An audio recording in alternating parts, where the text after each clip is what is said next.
If Call of Duty Warzone or Ricochet Anti-Cheat throws a BIOS Firmware Update Required, TPM 2.0, or Secure Boot error, it means your motherboard settings or system firmware are out of date and fail the game's anti-cheat security check.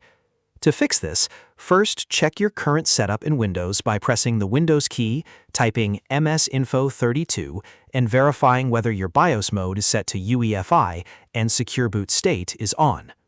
Next, restart your PC and repeatedly tap F2 or Delete during the boot screen to enter your BIOS setup interface.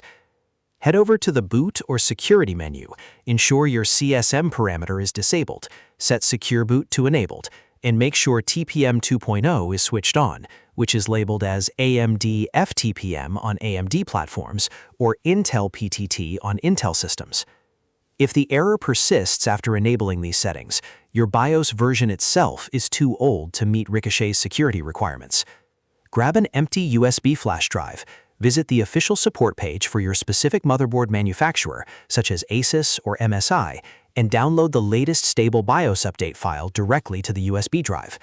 Re-enter your BIOS, open your board's built-in update utility, such as EasyFlash for Asus motherboards or mFlash for MSI motherboards, select the update file from your USB drive, and let the process run completely without powering off your system. Once the motherboard firmware finishes flashing, save your settings, boot back into Windows, and Call of Duty Warzone will launch smoothly without any BIOS or security error screens.